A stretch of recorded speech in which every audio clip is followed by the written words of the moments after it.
All right, I think we're live. Hello, All right. everyone.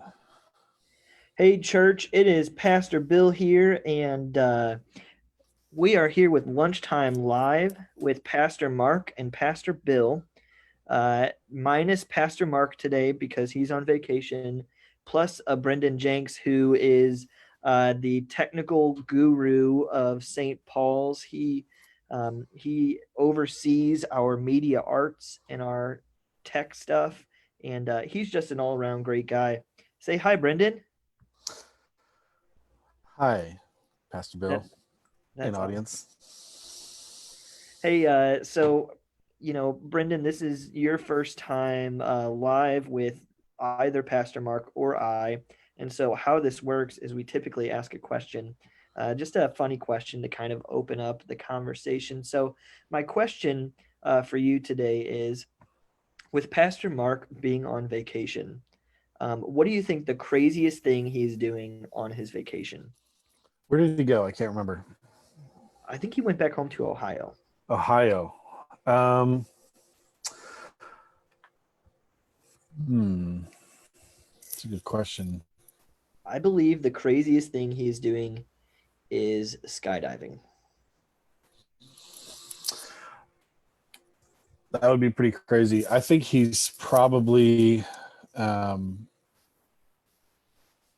trying to buy as much Ohio Buckeyes gear as he can from the official store in town. He's That's buying what all I the think. Buckeye stuff.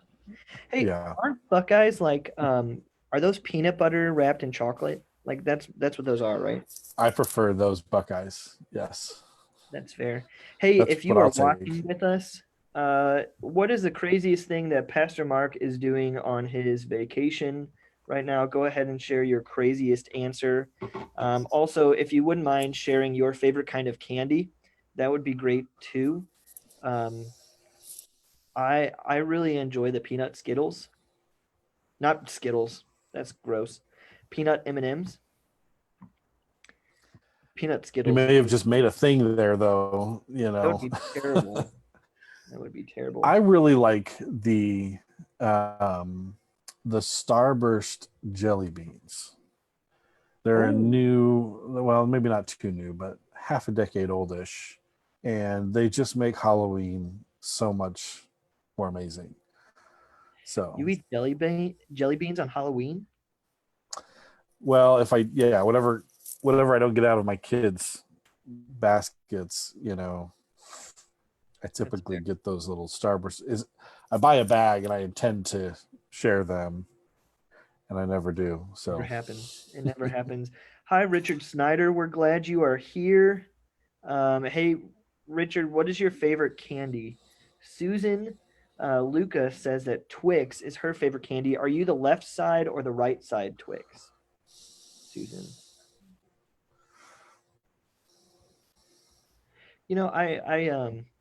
Richard says he's at the Grand Canyon. Have you been to the Grand Canyon before?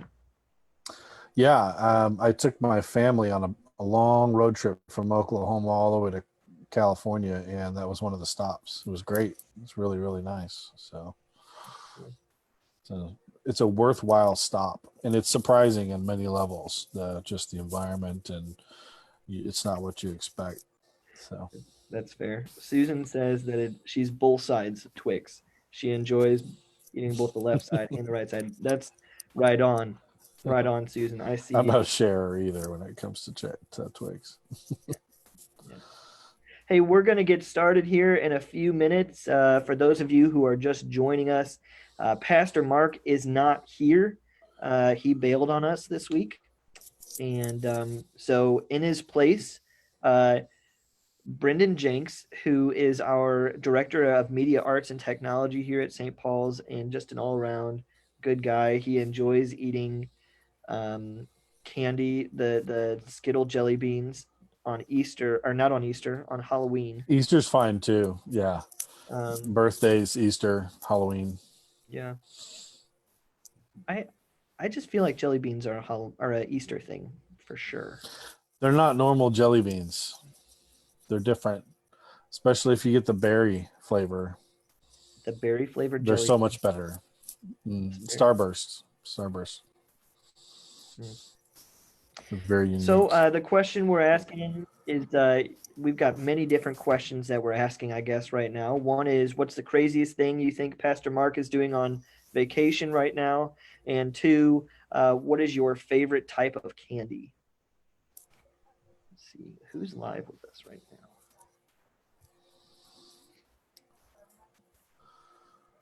Rachel Poland, we're glad you're here. What's your favorite kind of candy?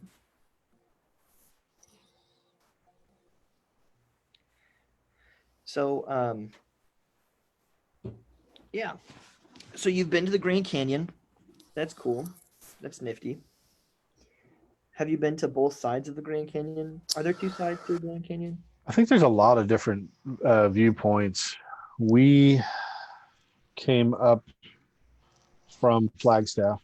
Actually, we looped around, so we came up the south. I don't know if it's called the South Basin but we came up from the from the south, and yeah, I'd gone when I was really little with my family, but I did not remember it. Being pictures just don't do it justice. It's really incredible experience. So Do you know what hot tamales are? Are those candy? yeah, with popcorn part, that's new for me. I would be interested in that recipe. Rachel Poland's dad, every time at the father's kids camp out, he makes these s'more pancakes, which are just out of this world, out of this world. Hey, we should go ahead and get started. It's 11:30. Hey everyone, we are so glad that you are here, and you know, Pastor Mark and I have typically been going through our habitudes, our different images that teach leadership. And, Pastor Mark isn't here today, but Brendan Jenks is here. He's our Director of Media Arts and Technology, and he is just a all around wise guy in a good way. Um, I didn't mean to call you a wise guy, but, anyway. He's a Um, wise guy. a wise guy. So today we're in this kind of orange book, and we're going through the principle called the Waldorf Principle. And basically, the idea is that one stormy night in Philadelphia, there was this small hotel where there was this clerk there, and an older gentleman and his wife came into the hotel and asked for a room, and the rooms were all filled up, but the manager of the hotel said, I can't leave you guys without a room, so you guys go ahead and take my room, and I'll find a way uh, to sleep tonight. It's all good, please take my room. And basically he ended up becoming the first manager of the Waldorf Hotel in New York. And basically, the idea is that we have been called to lead with a radical, self um, self-sacrificing hospitality. We've been called to live in a radical, self-sacrificing hospitality. And I wonder for you, church, today, what does it look like? What does it look like to live with radical, self-serving or self-sacrificing hospitality? So, Brendan, what does radical, self-sacrificing hospitality look like? It's kind of stands out to me in several different ways. We talk about love God, build the home, change the world, and I think you can look at it in that same perspective of what are we following? What's the image that Christ left of that for us? And then how are we applying that in our own home? And then how is that affecting the community around us and the community affecting the city and so on and so forth? Um, it made me think of the Jesus Walk series, A New Covenant, that was late in March, when you had that basin next to you and you were talking about John 13, and it it it brought me to the part where, like, um, Jesus is serving, but Peter doesn't see his own pride in that moment. Like he's saying, no, no, no, no. Let me host you. Let me do this for you. Why don't you just relax? And he's not quite getting what Jesus is saying. And it reminds me of this clip of I think it was like Camp David in 2000, and Clinton is having Ehud Barak and Yasser Arafat together at this meeting, and Yasser Arafat and Barak start fighting over who's going in the door first, and they're trying to push each other through the door, and it just makes me think of like there's this cultural thing between them of who is the host, who is the leader here, and maybe Peter didn't even know, you know, in that moment he needed to just be served. He needed to, let that happen, and recognize that Jesus was leading by example. He wasn't trying to let his pride come or be the host. That he was leading by example of serving, and it was a much more innocent message, I think, than he understood. So Well, and I think that's so wise that before we can ever learn how to lead self-sacrificially, we have to experience self-sacrificial service. And we the place that we find self-sacrificial service more prevalent than any other is that in the person of Jesus, right? That in Jesus we see how to lead self-sacrificially. I mean, you're talking about him washing the disciples' feet. I think about um, him turning water to wine, and just this idea of, he had no requirement to go into that wedding in John 2, right? And he had no requirement to go and make water into wine, but he performs this miracle, not just to show his glory, and I think he does do it because he wants to show his glory, mm, and show that he is the Son of God. But I think also he's doing it in a way that shows a way to host, a way to sacrifice, a way to serve, um, with exorbitant hospitality. yeah. And I wonder too, then, and maybe this is a question for you guys, is where have you seen Jesus's self-sacrificial service in your life? Where have you seen Jesus's self-sacrificial service in your life? And as you guys answer that, let's let's talk a little bit about what it means to do that in building our home. I wonder how our lives, how our homes would change if we started thinking about it in terms of the Waldorf principle, that we're called to a self-sacrificial, exorbitant hospitality. You know, I think about how I go home after work and I sit down in the fat boy chair. I'm playing video games or whatever because I just need 10 minutes or Yep. 20 or 2 hours or whatever. But what would our homes look like if instead I went home, you went home, we all went home and started um, pouring into and showing hospitality, exorbitant, self-sacrificial hospitality. Yeah, I think that's cool because you're talking about, I mean, the same situation where we're assuming Jesus was probably pretty tired when he knelt down and washed others' feet.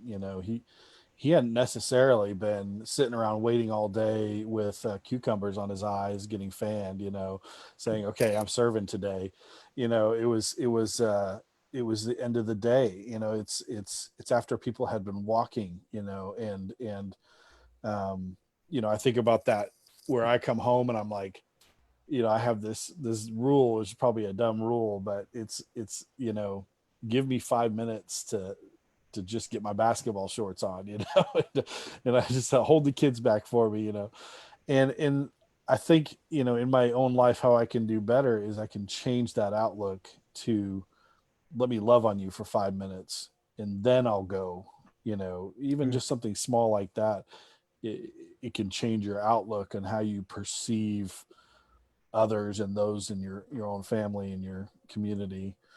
um, Hey, so yeah. church, this is not like a two-way conversation between me and Brendan Jenks, technical guru of St. Paul's Lutheran Church. This is an opportunity for us all to be in conversation. So start answering. What are some ways that you've seen Jesus's self-sacrificial service in your life, and what would your house look like? How would it be different? If you started showing hospitality in your own home. You're right. It's that question of who am I putting first, right? You're talking about I just need 5 minutes to put on basketball shorts and then I'll get into dad mode, as opposed to hey, how can I spend 5 minutes at home, present with the family? And I think that's so true. Is it comes down to our priorities, right? Um, that we want to make sure that the people in our lives that we care for the most, the ones in our home, are feeling like you are expressing the self-sacrificial love of Jesus, because that's where your kids are seeing it. That's where your wife is seeing it. That's where my wife is seeing it, is in the way that I express Jesus's love. And Yeah, that go ahead. go ahead. I think that's just going back to this story. It's such a unique part of this story because later in the chapter it talks about just forms of, well, paths to having power, paths to influence. But you don't see that in his intention at all. It's coming from a well of within him of being a servant leader.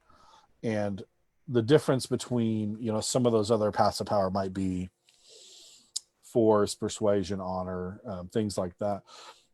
His is from a position of not empower me, it's I'm empowering those around me, and that is making a more powerful community. It's a more influential community, and it's such a different way of thinking, but it's such a unique reward to that specific way of gaining influence or um, being more influential, I guess. Yeah, it's how we use our serving to bring about influence, not necessarily for us, but for the person that we're showing, which is, Jesus.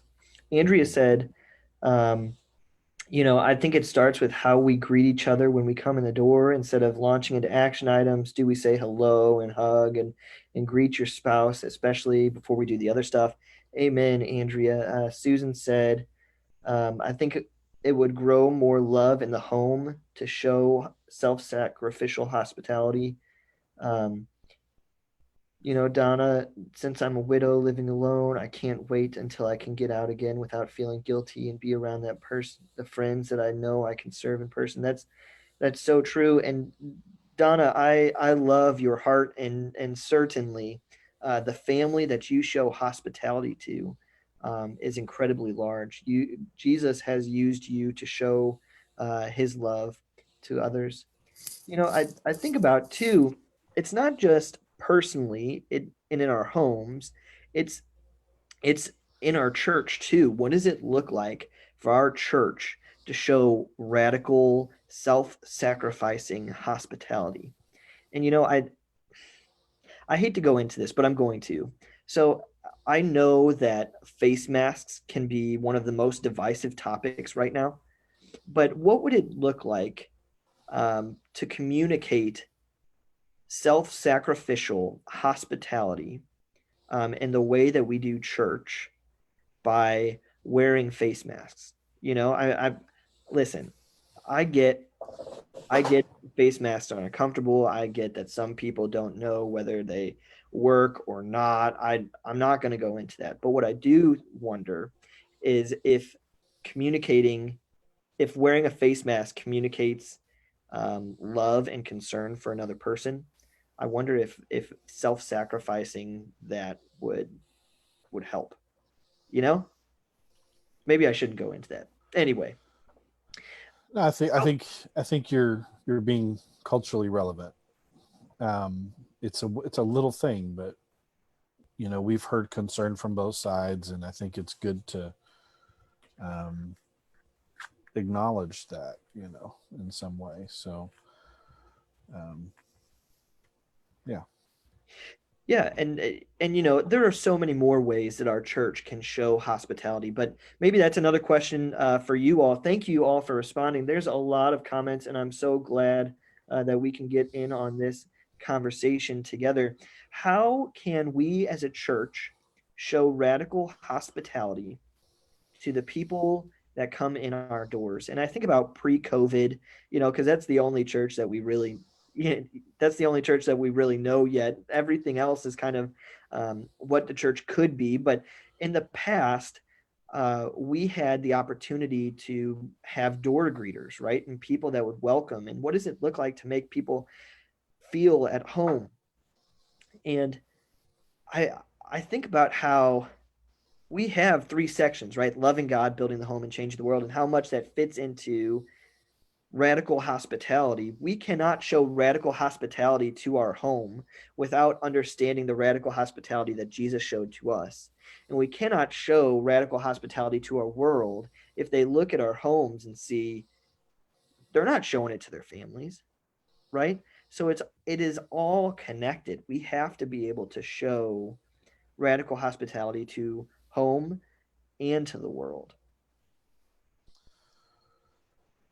Yeah, that's unique to if we're talking about just being on staff. A lot of us are taking uh,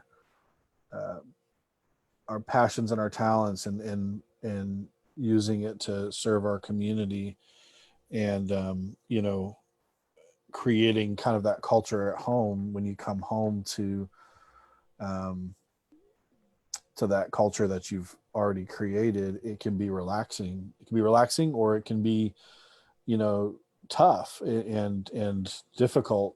And if you've created that culture by being a leader yourself, you know then you're going to reap the benefits of that experience, uh, when you go home at the end of the day.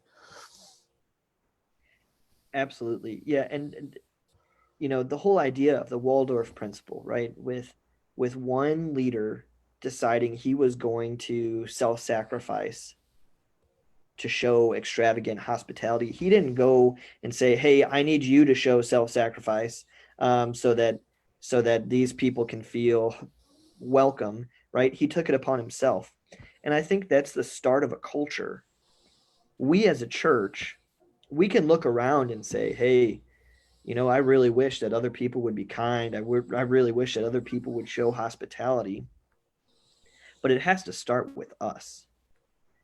And when I say us, I mean each and every one of us. It can't be me looking around and saying, I hope they go and do that. I hope they go and do that. It has to start with me. It has to start with you. It has to start with each and every person in this church body, creating a radical sense of hospitality. So maybe that's the question. We're about to wrap up here, but maybe that's the question for you today: is what is one piece of radical hospitality that you can show to people around you? What is one piece of radical hospitality that you can show to people around you? Yeah, yesterday too, as I was looking at this, one of the things that you had mentioned to me, I thought was just such a unique point to think about is, what sacrifice do we need to make in order to make this house, this church, uh, feel like a home to those that we don't know, not just feel like a home to ourselves, but to those that we don't know. And what kind of sacrifices, are we willing to make to make it a place where That's You are so right on. Susan Luca, she says, hey, it starts with being aware and not being so self-absorbed. And I think that is a hard truth, Susan, but it's a truth. It's a truth. Hey, do you see Pastor Mark is watching? What's he doing that's so crazy right now that he's watching? Pastor Mark, we've been guessing what your craziest stunt on vacation was. I said skydiving, and I said you're buying up all the Buckeyes gear in town. that's true. Anyway, so sorry, I railroaded us. I took us back on a tangent, but anyway, what sacrifice do we need to make to allow other people to feel welcome? The people that we don't know. And I think about this in terms of like with the face mask. I'm going to continue to wear a face mask. You know, I want other people to know that I care about them and that I love them enough. And whether that whether that is what I should be doing, I don't know, but I'm going to be wearing a face mask. And I think about this racial reconciliation issue that our society continues to struggle through. You know, I'm going to continue to ask questions, and I'm going to continue um, to Listen, welcome in people who are not like myself, um, because I think that's showing hospitality. That's showing that we care. So, what are your thoughts?